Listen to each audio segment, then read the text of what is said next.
नमस्कार।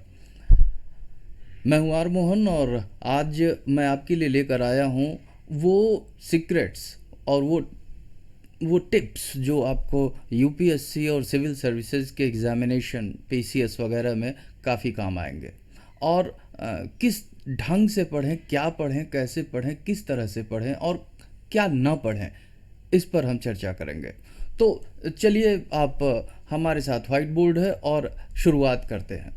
देखिए, एक एक पूरे परिवार में हम लोग जो है हर चीज़ों से प्रभावित होते हैं। हर एक चीज़ दुनिया में किसी न किसी वजह से है। हम इंसान कोशिश करते हैं कि हर एक चीज़ की अहमियत, वैल्यू को समझें, मूल्य को समझें और उसको किस तरह से हम अपने फेवर में यूज़ कर सकते हैं, यूटिलाइज कर सकते हैं। हाँ, सस्टेनेबल डेवलपमेंट यानी कि आगे भी लोगों को मिले, इंक्लूसिव डेवलपमेंट सभी को मिले, इस तरह से हमें ऑलमोस्ट सारी नेचर की दी हुई चीज़ों को अपने साथ एक सिंक करके रखना है। जैसे ये अभी आपने देखा कि ये एक परिवार है, तो इस परिवार के ऊपर बेटा जियोग्राफी का बड़ा प्रभाव पड़ेगा। जियोग्राफी का मतलब है कि एक तो होता है फिजिकल जियोग्राफी। फिजिकल जियोग्राफी मतलब वही पहाड़, पत्थर, चट्टान, समंदर, धारा, नदियाँ, ये सब कैसे बनते हैं, कैसे काम करते हैं।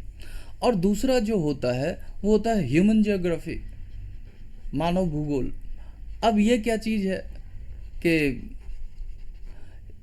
ह्यूमन ज्योग्राफी में हम स्टडी करते हैं कि ज्योग्राफी की वजह से हमारे ऊपर क्या फ़ायदा हो रहा है, क्या नुकसान हो रहा है और हम कैसे रिलेट करते हैं। तो हम फिजिकल से ह्यूमन ज्योग्राफी और ह्यूमन ज्योग्राफी से सोसाइटी को कनेक्ट करते हैं। ये कंसेप्चुअल, इसको देख के चलिए, इसको समझ के चलिए। हमें इस तरह से फिजिकल ज्योग्राफी पढ़ना है, फिर उस फिजिकल ज्योग्राफी से ह्यूमन पर क्या फ़र्क पड़ा है, ह्यूमन ज्योग्राफी पढ़ना है। उसका इम्पैक्ट सोसाइटी पे क्या पड़ा है, उसका इम्पैक्ट कल्चर पे क्या पड़ा है, उसका इम्पैक्ट इकोनॉमी पे क्या पड़ा है। तो हमें इस तरह से को रिलेट करके, लिंक करके चीज़ों को पढ़ना है। और ज़्यादा गहराई से नहीं कि आपको रिसर्च करना है, पीएचडी करना है। बस एक सामान्य बात जाननी है कि हम रिलेट कैसे करते हैं इन सब चीज़ों से। जैसे ग्रीन हाउस इफेक्ट कैसे रिलेट करेगा हमारे सोसाइटी को, कैसे हमारे कल्चर, हमारी एथनिसिटी, हमारे इकोनॉमी को करेगा। ग्रीन हाउस इफेक्ट या कार्बन फुटप्रिंट, ये हम आगे आने वाले सेशंस में आपको बता देंगे कि कार्बन फुटप्रिंट क्या है। तो इसको कैसे कंट्रोल करें, गवर्नमेंट क्या कर रही है, इंटरनेशनल लेवल पे क्या हो रहा है, बस इतना जानना है। तो जनरल लेवल पे आप इसकी शुरुआत एनसीईआरटी से कर सकते हैं, बट कॉन्सेप्ट पूरा समझना है। और ये बिल्कुल मत समझिए कि एनसीईआरटी पढ़ लिए आप तो आपकी पूरी तैयारी हो गई, नहीं। वो एनसीईआरटी तो बच्चों के लिए है, हाई स्कूल, इंटर, ट्वेल्थ, इन सब बच्चों के लिए है। आपको जो तैयारी करनी है वो इसके बाद, एनसीईआरटी के बाद आपको अप्लाइड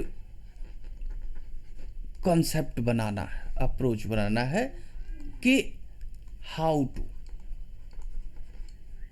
व्हेन, व्हाट, ऐसे करके आपको चीज़ें समझनी है। जब आप इस तरह से पढ़ना शुरू करेंगे तो यकीन मानिए फिर इनके बीच में आने वाले जो फैक्ट्स हैं वो अपने आप आपको याद हो जाएंगे। आपको ज़्यादा मशक्क़त करने की ज़रूरत नहीं पड़ेगी, क्योंकि फैक्ट विदाउट बेस अगर आप याद करेंगे तो ये तो हो गया रटना, तो रट के मुश्किल है आजकल की परीक्षाओं में पास होना। तो समझने के लिए ये कॉन्सेप्ट समझिए, एनसीईआरटी पढ़िए और फिर एक कोई अच्छी सी बुक पढ़ लीजिए, जैसे जीसी लियोंग। ठीक, ये बुक काफ़ी अच्छी है जनरल लेवल पे ज्योग्राफी फिजिकल के लिए।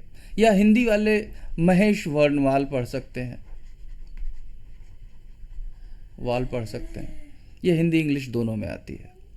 इंडियन ज्योग्राफी के लिए आपको स्पेक्ट्रम पब्लिकेशन की आती है भारत भूगोल, हिंदी में भी आती है और इंग्लिश में भी आती है भारत भूगोल, आपको ये पढ़ना है।